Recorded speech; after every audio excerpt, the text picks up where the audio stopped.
एक लड़की की शादी होती है और वो अपने पति के साथ अपने पति के घर जब पहुंचती है और सुहागरात में अपने पति का इंतज़ार कर रही होती है, तो उसका पति ही नहीं, उसके साथ में उसके 6 भाई और आते हैं। यानी कि वो 7 भाई थे, पति और पति के 6 भाई, यानी कि 7 भाई थे, सातों के सातों आते हैं। जब पत्नी उनकी तरफ देखती है तो वो हट्टे-कट्टे होते हैं, यानी कि लंबे तगड़े तंदुरुस्त होते हैं। तो पत्नी अपने पति से चुपके से इशारा देती है और उसे अपने पास बुला के कहती है कि तुम मेरे पति हो, मेरी सुहागरात में आने का तुम्हें हक है, लेकिन ये तुम्हारे 6 भाई क्या कर रहे हैं, इन्हें बाहर निकालो। तब पति कहता है कि मैं अकेला तुम्हारा पति नहीं हूँ, ये भी 6 पति हैं तुम्हारे, यानी कि हम 7 भाई हैं, सातों तुम्हारे साथ सुहागरात मनाएंगे, हम तुम्हारे सातों पति हैं। और क्या हुआ इस कहानी में, आओ जानते हैं। आदाब, नमस्कार, सत श्री अकाल। मेरा नाम जावेद खान, मैं लेके हाजिर हुआ हूँ आपके सामने अजीब व गरीब हैरत अंगेज कहानी। ये कहानी पुराने ज़माने की है और लखनऊ की है। लखनऊ में एक रिक्शे वाला होता है जिसका नाम संजय होता है।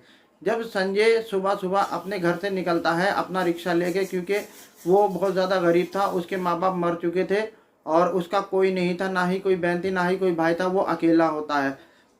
बस उसके एक छोटा सा घर होता है जो उसके माँ बाप ने उसके लिए छोड़ा था। उसके माँ बाप मेहनत मजदूरी किया करते थे, इसलिए वो अपने बेटे संजय को पढ़ा भी नहीं पाए थे। तो संजय के हाथ में कोई कारोबार नहीं होता, कोई हुनर नहीं होता, इसीलिए वो एक रिक्शा लेता है और उसे चलाता है। रिक्शा ऐसा नहीं होता जैसे आज के दौर में ई रिक्शा होते हैं या ऑटो रिक्शा होते हैं, ऐसा रिक्शा नहीं होता। वो रिक्शा होता है जो पैरों से चलाया जाता था, यानी कि पहले ज़माने में चलते थे और आज भी कहीं कहीं देखने को मिलते हैं। वो रिक्शा वो चलाता है। जब संजय एक सुबह अपने घर से निकलता है और थोड़ा आगे जाता है, यानी कि रोड पे जाता है, तो वो सामने देखता है कि एक खूबसूरत लड़की खड़ी है और उसे हाथ दे रही है। तो वो खुश हो जाता है कि घर से निकलते ही मुझे आज सवारी मिल गई, यानी कि ग्राहक मिल गया। वो अपना रिक्शा रोक लेता है और लड़की को बिठा लेता है। लड़की उसके रिक्शे में बैठ के उससे कहती है कि चलो आगे। संजय आगे रिक्शा बढ़ा देता है और कुछ दूर जाने के बाद लड़की से कहता है कि मैडम आपको कहाँ जाना है। तब वो लड़की कहती है कि जहाँ तुम्हारी मर्जी हो वहाँ रिक्शा तुम लेके चलो। तो संजय को हैरत होती है, हैरान हो जाता है और वो रिक्शा रोक लेता है। मैडम से कहता है कि मैडम मुझे कुछ एड्रेस तो बताओ, तभी तो मैं आपको लेके जाऊंगा। तब वो लड़की कहती है संजय से कि तुम सीधा चलते रहो, जहाँ मुझे उतरना होगा मैं तुम्हें बता दूंगी। तब संजय अपना रिक्शा आगे बढ़ा देता है और काफ़ी आगे ले जाता है। जो बस अड्डे होते हैं वो भी निकल जाते हैं, मार्केट होती वो भी निकल जाते हैं, यानी कि शहर का बाहरी हिस्सा आ जाता है, यानी कि जो दिल्ली हाईवे है उस रोड पे वो रिक्शा आ जाता है चलते चलते। तब संजय उससे कहता है कि मैडम अब तो पूरा शहर पीछे रह गया और हम शहर के बाहर आ गए, तुमने बताया नहीं कहाँ उतरना है। अगर तुम्हारे पास एड्रेस लिखा हो, पर्ची हो, तो मुझे दिखा दो, मैं पढ़ के वहीं पहुँचा दूँगा, क्योंकि लखनऊ की कोई गली कोई मोहल्ला मुझसे बचा नहीं है जिसे मैं नहीं जानता। तुम अगर नहीं जानती तो मुझे पर्ची दिखा दो। तो लड़की कहती है मेरे पास कोई पर्ची नहीं, कोई एड्रेस नहीं, मैं अनाथ हूँ और अकेली हूँ, मैं कहाँ जाऊँ, मेरे कुछ समझ में नहीं आ रहा। मैं तुमसे रिक्वेस्ट करती हूँ तुम ही मुझे अपने घर लेके चलो। जब ये बात लड़की संजय से कहती है तो संजय एकदम हैरान हो जाता है और अपना रिक्शा रोक लेता है। उससे कहता है कि ये सुबह सुबह मुसीबत मेरे कौन सी गले पड़ गई। वो कहता है कि मैडम आप पागल हो या मेरा पागल बना रही हो, क्या बात है, मुझे आप क्लियर बताओ। तब लड़की कहती है कि मैं अनाथ हूँ, मेरा कोई नहीं और मैं चाहती हूँ कि तुम मुझे अपने घर लेके चलो। अगर तुम अपने घर लेके जाओगे तो मुझे नौकरी ही समझ लेना, नौकर बना के अपने घर में रख लेना। मैं तुम्हारे बर्तन धोऊंगी, कपड़े धोऊंगी, तुम्हारे लिए खाना पकाऊंगी। अगर तुम्हें नौकर बनाने से भी परेशानी है तो तुम मुझसे शादी कर लो और अपनी पत्नी बना के अपने घर में रख लो। तब तो कोई मोहल्ला वाला, कोई भी इंसान तुम पे शक नहीं करेगा, ना ही तुम्हें परेशान करेगा। ये बात सुन के संजय हैरत में आ जाता है और उस लड़की को ऊपर से नीचे तक देखने लगता है और अपने मन में सोचने लगता है कि लड़की तो खूबसूरत है, लेकिन कुछ ना कुछ तो इसके पीछे राज है कि लड़की अभी मुझसे 2 घंटे पहले मिली थी और अब मुझसे शादी करने के लिए कह रही है, ऐसा कैसे हो सकता है। वो बहुत ज़्यादा हैरान होता है। वो कहता है कि मैडम कुछ ना कुछ तो राज है, तुम मेरा पागल बना रही हो। तब वो लड़की रोने लगती है और उससे कहती है कि मेरा यकीन करो, मैं भगवान की कसम खा के कहती हूँ कि मैं अनाथ हूँ, अकेली हूँ, मेरा इस दुनिया में कोई नहीं है। तो संजय कहता है कि तुम अब तक कहाँ रही हो, तुम इतनी बड़ी हो गई हो तो कहाँ रह के बड़ी हुई हो। तो वो लड़की उससे कहती है कि मैं अनाथालय में रहती थी और वहाँ पे मेरी परवरिश हुई है, बचपन से वहीं थी मैं। तो संजय कहता है कि तो तुम अनाथालय से क्यों चली आई, क्यों भाग के आई। तब वो लड़की कहती है अनाथालय में मेरे साथ बहुत बुरा व्यवहार होता था, वहाँ पे मुझे लोग मारा करते थे और मुझे टॉर्चर किया करते थे, मेरे साथ गलत काम करने की कोशिश किया करते थे, इसीलिए मैं वहाँ से भाग के चली आई। तब संजय कहता है कि ठीक है, मेरा एक दोस्त है जो वकील है, मैं उससे मशवरा लूँगा, उससे बात करूँगा तुम्हारे बारे में, तभी मैं तुम्हारे बारे में कुछ फैसला ले सकता हूँ। वो लड़की खुश हो जाती है, कहती है कि ठीक है, तुम अपने दोस्त से बात कर लो वकील, और मुझसे शादी कर लो, मैं तुम्हारे चरणों में अपनी ज़िंदगी गुजारना चाहती हूँ। तुम बहुत अच्छे हो, बहुत मासूम हो, मुझे तुम्हारे जैसा इंसान ही चाहिए। तब वो संजय उस लड़की को अपने घर ले आता है, यानी कि अपने कमरे पे ले आता है और उसे छोड़ के फिर वकील के पास जाता है। उसे सारी बात बताता है कि कैसे उसे लड़की मिली है और कैसे वो उससे शादी करने के लिए कह रही है। तब वकील कहता है कि शादी करने में तो कोई प्रॉब्लम नहीं है, कोई बात नहीं है, कि हम शादी करा देंगे कोर्ट के द्वारा। तुम 2 इंसानों को ले आना जो गवाह के तौर पे हाजिर होंगे और मैं तुम्हारी शादी करा दूंगा। तब संजय उस लड़की को कचहरी लेके जाता है, यानी कि अपने वकील दोस्त के पास लेके जाता है और साथ में ही मोहल्ले के 2 लड़के लेके जाता है, उन्हें गवाह बना के, और उस लड़की से शादी कर लेता है। कोर्ट के द्वारा तो शादी हो जाती है, लेकिन संजय मुतमईन नहीं होता इस शादी से। फिर वो मंदिर में जाके उस लड़की से शादी कर लेता है। फिर वो अपनी हंसी खुशी ज़िंदगी गुजारने लगते हैं, यानी कि जो लड़की थी वो घर पे रहा करती थी और उसका कामकाज किया करती थी घर का, और संजय कमाया करता था रिक्शा चला के। काफ़ी दिन हो जाते हैं तो एक दिन संजय उससे कहता है कि जब से तुमने मुझसे शादी करी है, मेरे घर आई हो तो इसी घर में कैद होके रह गई हो, घर से बाहर नहीं निकली। मेरा दिल करता है कि आज मैं तुम्हें घुमा के लेके आऊँ, मैं तुम्हें पार्क में लेके जाऊँ, थोड़ा तुम्हारा मन बहलेगा और तुम्हें दूसरा माहौल पता लगेगा, लखनऊ में क्या चल रहा है, क्या हो रहा है और यहाँ कैसे कैसे लोग रहते हैं, माहौल अच्छा लगेगा, तुम खुश हो जाओगी। तो लड़की खुश हो जाती है, कहती है कि ठीक है, मैं तो तुम्हारी पत्नी हूँ, जैसे तुम कहोगे मैं वैसे करूँगी, जहाँ तुम ले आओगे मैं वहाँ जाऊँगी। तो लड़की भी तैयार होके संजय के साथ चली जाती है, और जैसे ही वो पार्क में बैठते हैं जाके, उन्हें थोड़ी देर होती है तो लड़की इधर उधर देखती है, उसकी निगाह एक तरफ पड़ती है तो उसे एक इंसान उन्हीं की तरफ देखता हुआ नजर आता है जो उस लड़की का जानने वाला होता है, यानी कि जाना पहचाना होता है। लड़की अपने पति संजय से कहती है कि जल्दी से यहाँ से उठो और घर चलो, मेरा दिल घबरा रहा है। यानी कि वो संजय को नहीं बताती कि हमारा पीछा कोई कर रहा है, बस वो ये कहती है कि मेरा दिल घबरा रहा है।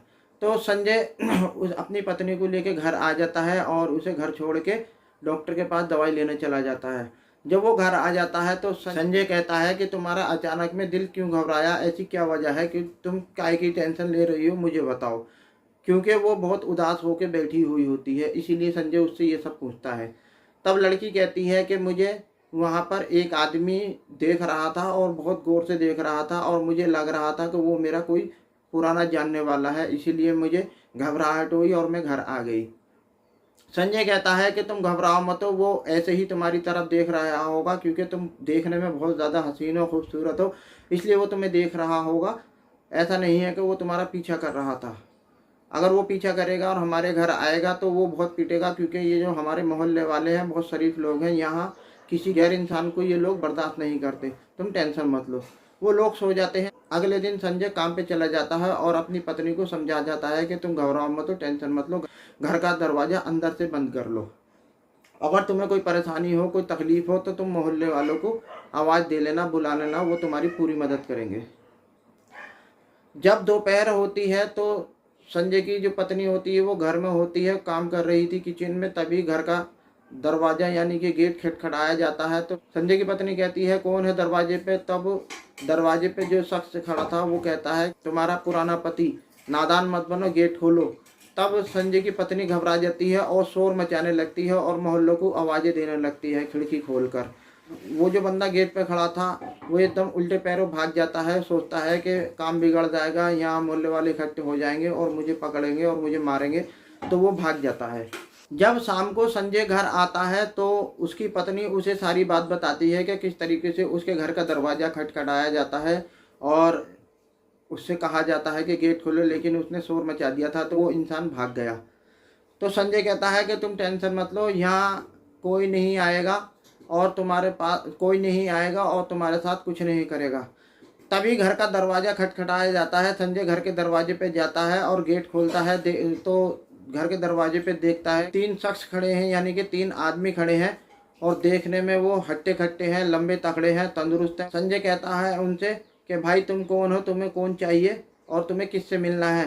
तब वो आदमी गुस्से में कहते हैं कि तू नादान मत बन, बच्चा मत बन, और तूने जो अपने घर में हमारी लड़की रख रखी है, तू हमारी लड़की हमें वापस कर दे। तब संजय कहता है कि मेरे घर में कोई लड़की नहीं है, मेरे घर में मेरी पत्नी और मैं ही रहते हैं बस, और कोई नहीं रहता, यहाँ से जाओ, यहाँ कोई लड़की नहीं रहती। तब वो आदमी धक्का दे के अंदर आ जाते हैं और कहते हैं जिसे तू अपनी पत्नी बता रहा है वो हमारी पत्नी है, वो हमारा घर छोड़ के भागी है, आज हम इसे लेके ही जाएंगे। तभी संजय उन तीनों से भिड़ जाता है, क्योंकि संजय भी हट्टा खट्टा होता है, वो भी तंदुरुस्त होता है, वो उन तीनों से भिड़ जाता है। इतने में ही संजय की जो पत्नी है शोर मचा देती है, मोहल्ले वाले इकट्ठा हो जाते हैं। संजय और वो तीनों आपस में बहस कर रहे थे, इतने में ही मोहल्ले वाले पुलिस को फ़ोन कर देते हैं। पुलिस आ जाती है और आके उन तीनों को पकड़ के ले जाती है, हल्की फुल्की धारा में थाने में बंद कर देती है और फिर उन्हें छोड़ देती है। कहती है कि उन्हें परेशान मत करो, तुम अपना रास्ता देखो।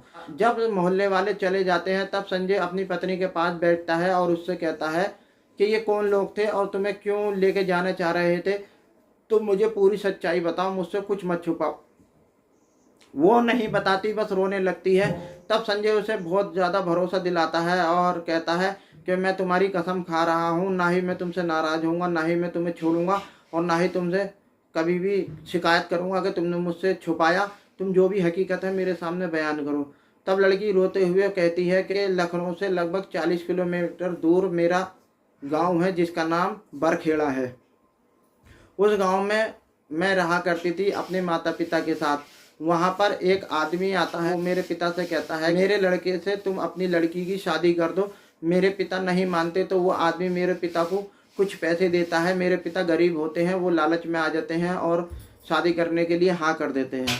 फिर हमारी उस आदमी के लड़के से शादी हो जाती है, और जब शादी हो जाती है तो मैं अपने पति के साथ उसके घर जाती हूँ और सुहाग रात में अपने पति का इंतज़ार कर रही थी।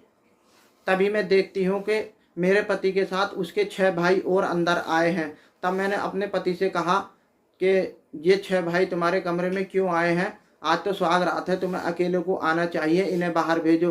तब मेरा पति कहता है यहाँ पर एक भाई शादी करता है जो बड़ा होता है, और जो छोटे भाई होते हैं वो सब उस पत्नी के साथ शामिल हो जाते हैं, यानी कि वो जो लड़की होती है सभी भाइयों की पत्नी बन जाती है, क्योंकि हमारे गांव की यही प्रथा है।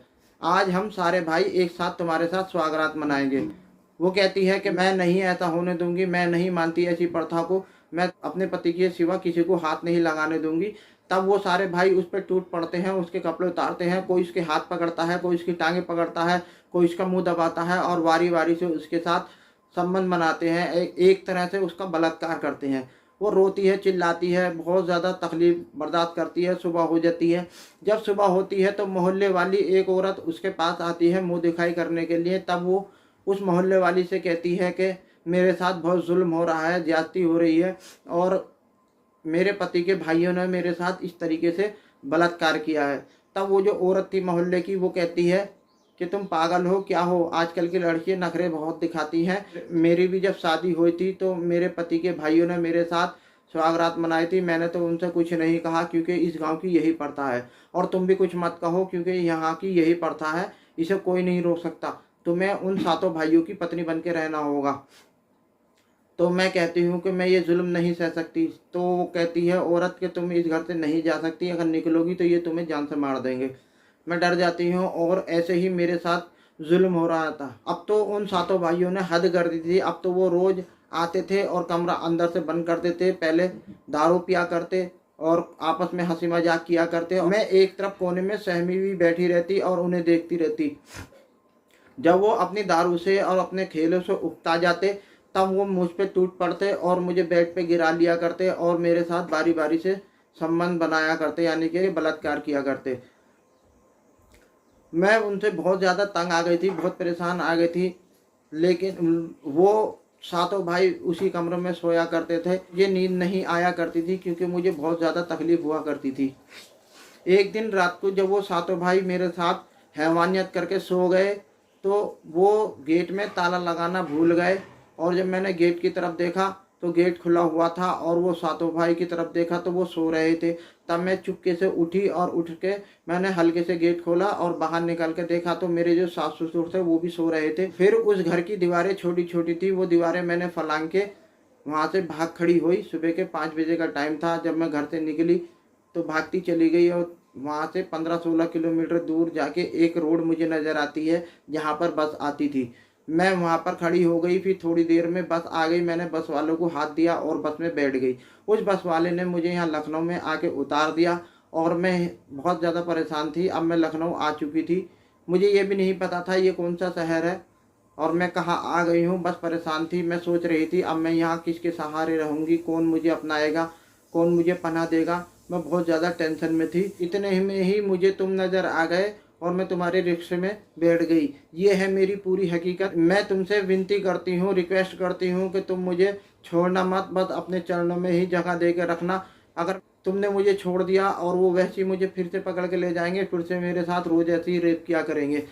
जब संजय की पत्नी संजय से ये बातें बता रही थी तो वो रो रही थी, तो उसे देख के संजय भी उसकी दास्तान सुन के रोने लगता है और रोते हुए फिर अपनी पत्नी को अपने सीने से लगाता है और कहता है, पगली, हमने 7 जन्म साथ रहने की कसमें खाई हैं, मैं तुम्हें नहीं छोड़ूंगा। फिर संजय ये बात अपने मोहल्ले वालों को बताता है और उन्हें इकट्ठा करके थाने जाता है। फिर थाने में ये बात बताता है। फिर पुलिस उन्हें अपनी तरफ से प्रोटेक्शन देती है और जो वो लड़के थे सातों, उनके घर जाके पुलिस कहती है कि वो लड़की तुम्हारे साथ नहीं रहना चाहती, अगर तुमने अब उस लड़की का पीछा किया तो हम तुम्हें उठा के जेल भेज देंगे और गंभीर धारा तुम पे लगा देंगे। वो सातों भाई डर जाते हैं, संजय और संजय की पत्नी का पीछा छोड़ देते हैं। फिर संजय और संजय की पत्नी अपनी ज़िंदगी में खुश रहने लगते हैं। और जब वो संजय पैसे कमा के लाया करता था तो वो पत्नी बहुत अच्छी थी, कुछ पैसे खर्च कर लिया करती थी और कुछ पैसे जोड़ कर रख लिया करती थी। वो अपने घर को बहुत अच्छे से चलाती है। डियर फ्रेंड, ये वीडियो आपको कैसी लगी? ये वीडियो आपको अच्छी लगी है तो मेरी वीडियो को लाइक करें, चैनल को सब्सक्राइब करें और जो अच्छा बुरा इस वीडियो में लगा हो तो कमेंट करें। जय हिंद, धन्यवाद।